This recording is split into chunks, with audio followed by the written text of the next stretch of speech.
संतोष देशमुख हत्या प्रकरण आणि पोलिसांच्या तपासावर आता प्रश्नचिन्ह उपस्थित केले जात आहे। पोलिसांचा तपास हा विश्वास ठेवण्यासारखा नाही असा आरोप करण्यात आलेला आहे। नरेंद्र पाटील यांनी हा आरोप केलेला आहे आणि नाराजी व्यक्त केलेली आहे। नरेंद्र पाटील अण्णासाहेब आर्थिक महामंडळाचे अध्यक्ष आहेत, त्यांनी हा आरोप केलेला आहे। देवेंद्र फडणवीस विरोधी पक्षनेते असताना मनसुख हिरेन हत्या प्रकरणाचा छडा लावला होता, मात्र देशमुख हत्या प्रकरणामध्ये काय अडचण आहे असा सवालही नरेंद्र पाटील यांनी उपस्थित केला आहे। त्यांच्याशी बातचीत केली आहे आमचे प्रतिनिधी उद्धव मोरे यांनी। पाहूयात। आपल्यासोबत या सगळ्या संदर्भामध्ये बोलण्यासाठी नरेंद्र पाटील साहेब आहेत। पाटील साहेब, कशा पद्धतीने या घटनेकडे तुम्ही बघता आणि न्यायासाठी लोक जे आहेत ते आता रस्त्यावर उतरताना दिसत आहेत? आम्ही सर्व मराठा चळवळीतील असणारी मंडळी हा विषय फार गांभीर्याने घेतलेला आहे, पण एकंदरच या सगळ्या घटनेमध्ये जर आपण पाहिलं ती ही घटना एका जातीच्या विरुद्ध दुसरी जात अशी नसून व्यवसायाच्या निमित्ताने किंवा जिल्ह्यामध्ये आपलं वर्चस्व राहावं याच दृष्टिकोनातून झालेली ही घटना आहे।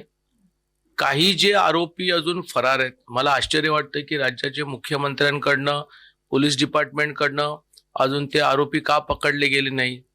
जरी कराड जरी स्वतः समर्पण जरी करत असले तरी ते स्वतः समर्पण केलेले आहे, पोलिसांनी काय त्याला पकडलेलं नाहीये। धनंजय मुंडे यांना लक्ष करतायत, त्यांचा राजीनामा सातत्याने मागतायत, कसं बघतायत या मागणीकडे?